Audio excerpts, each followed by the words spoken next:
Six layers.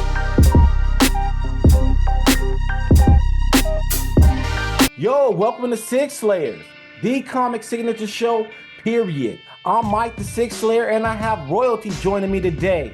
The signature king, Tony, is with me. What's up, fam? What's going on, comic book fam? Another beautiful day in the realm of signatures, isn't it? It is, man, and this is our first signature roundtable of the year, and I wanted us to focus on Treasures of the Copper Age. I want that to be like an echo. Like I want to do something fun with that one day.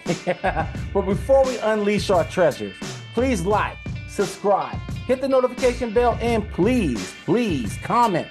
All right. When we talk about Treasures of the Copper Age, we're talking about books from roughly 1985 to 1992. Many of the comic superstars today, like Todd McFarlane and Jim Lee, started making comics during the Copper Age.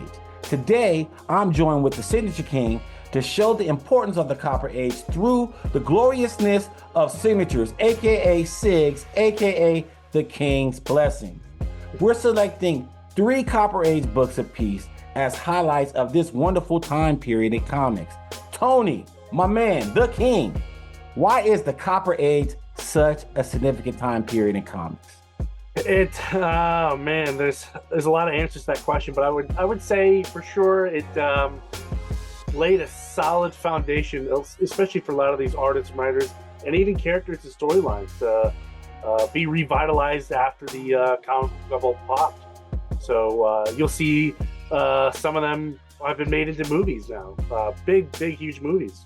I totally agree. It's like the genesis of like this inventive storytelling. So like the beginnings of what we call indie comics, as far as the approach to characters, different approach, different slants on characters, all started in the 1980s. This period of comics that we're talking about today, the Treasures of the Copper Age. So let's dive right on in. So what's your first book you're going to share, Tony?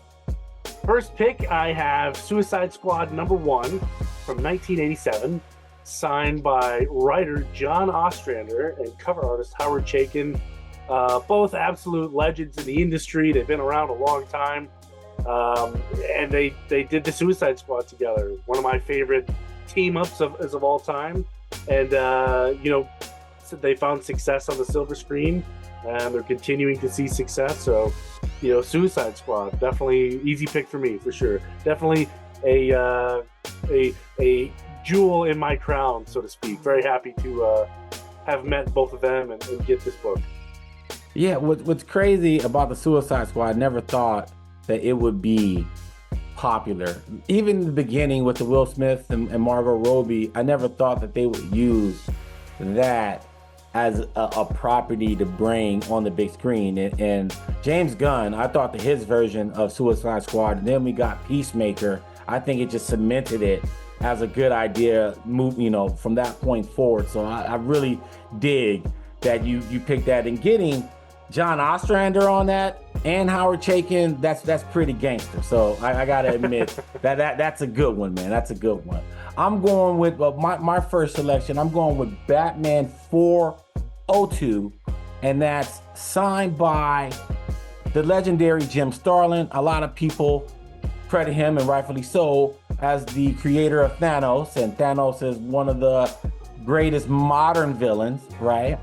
But when people talk about 80s Batman, they normally go straight to The Dark Knight Returns, Batman Year One, Alan Moore's Killing Joke. But we don't really talk about how Jim Starlin, he dominated the 80s. He probably wrote the most issues of Batman of any other writer during the 80s. And this was the beginning of his run. Batman 402 is in fact his only cover that he drawn for the Batman title. He did some covers for the Batman family. And as you know, Tony, but maybe the Stash fam don't know, Jim Starlin is one of those famous dual threats of the 70s, right? Where he wrote and he drew comics at the same time. And so, him just being the scribe for Batman and writing some legendary stories that's why I had to highlight Jim Starlin as my first selection of the Treasures of the Copper Age. What you got next up, Tony? Next up, we have Shazam New Beginning, #1, signed by Roy Thomas and Thomas Mandrake. Shazam is one of my favorite characters of all time, and this story is a great example of him being torn in two different parts. One Billy Batson, the other the hero Shazam, and another example of great things that come out of the Copper Age. There was the two Shazam movies that pulled some inspiration from this book in particular. So, Copper Age written all over the movies nowadays. This is a great example. Two great legends of the industry to sign this book. Yeah. Happy to have met them both, and shout out to Hershey Comic Con in Hershey, Pennsylvania for hosting Roy Thomas. Definitely got to bring him back. Haven't met Roy Thomas yet. Haven't met Tom Mandrake. Tom Mandrake is one of the top 3 people I am targeting for this year. I have tons of books that I want him to sign, and so that one right there, that's a good one. That's a good pick. These are some great names you're throwing out here with Roy Thomas and Thomas Mandrake. I'm going with, and here's one that a lot of people love. So this is a definite treasure of the Copper Age, and that's Batman 423, the famous Todd McFarlane cover. The only Todd McFarlane Batman cover. People want Todd McFarlane on this book. Batman fans, you probably already have this book. Batman fans probably have this shirt, or maybe this as a screensaver. This is an iconic cover. But when you think about it, you think about Todd McFarlane, rightfully so. But this is a Jim Starlin issue, and better yet, this is a Jim Starlin issue with Dave Cockrum, right? And Mike DeCarlo. So if you really think about it, this book is created, from top to bottom by people that have notable work with Marvel, right? And so this is a book that a lot of people really think about Todd, and they get hot toddies on them, and that's good. Get your hot toddy, but don't miss out on Jim Starlin on this too. And if you got Mike DeCarlo around, get him on there too. So this is a hot book, not just because of Todd McFarlane, but this is one of those books that really give you a good nod and a wink to, hey, what's going on in Batman during this time period, because that was like in the midst of the Jim Starlin run. So Batman 423, you guys already know about this book, but I had to give Jim Starlin some props on it. Signature King Tony, what is your third one and final one? Third, which doesn't make it the worst book by chance. They're all #1s to me, and exactly. And this one's a great book for a number of reasons, but it is Green Lantern Corps #201, first appearance of Kilowog, signed by the legendary Joe Stanton, who's just done a ton of work for DC. There's a ton of good stuff, under his belt, but and what makes this one, a legend in the Copper Age is because, you see Kilowog make his appearance in the silver screen already. I guarantee you he's going to come back again somewhere with the new Green Lantern Corps TV show. So it just goes to show that this particular creator, Joe Stanton, his work here in 2024 is still making it into the poppiest of pop culture today. So it's still relevant, still being talked about, and it's a no-brainer. It makes it into my top 3 easy. Man, I'm a huge Green Lantern fan, and I don't even own this book. I was actually at a comic book shop the other day looking for it, because this is something that I'm trying to get, not only Kilowog's first appearance, but I'm trying to get Mogo's first appearance as well. And I think that's 188 or something like that. Yeah. And yes, so it was around the same time period, and so I'm trying to get that. Definitely don't got any Joe Stanton sig, so that's another one. You're coming with the heat. You're really extracting some money muscle meat out there. I dig it. So me, my final one, and if you haven't picked up already, Stats fam, I'm highlighting Jim Starlin. as the treasure of the Copper Age, but for Batman. And so the final one is Batman 426, part 1 of Death in the Family. Now, when we think of Batman titles, solid Batman titles of the 80s, I would go Dark Knight Returns 1, Killing Joke 2. I would say Killing Joke would probably be 2, Year 1, 3, and then I would say no matter what, Batman Death in the Family would be 4th place, no matter where you rank Killing Joke and Batman Year 1. Everyone agreed that Dark Knight Returns, it was just an earth-shattering, earth-shaking story that just shook things up, like in the comic book genre in general. I personally like Batman Year 1 better than I like Dark Knight Returns, but I'm not denying the sheer impact of Dark Knight Returns. But the first ever 900 call-in to kill a character, man, that's pretty brutal. That's Bring it back. And I'm like, wow, right? So like Jim Starlin had to craft this story, and I agree with the fans. I agree with the fans to kill off Jason Todd. He was a whiny little brat. But I think what makes this story so significant now is the fact that Jason Todd is back and everyone loves him, right? He's a great character now.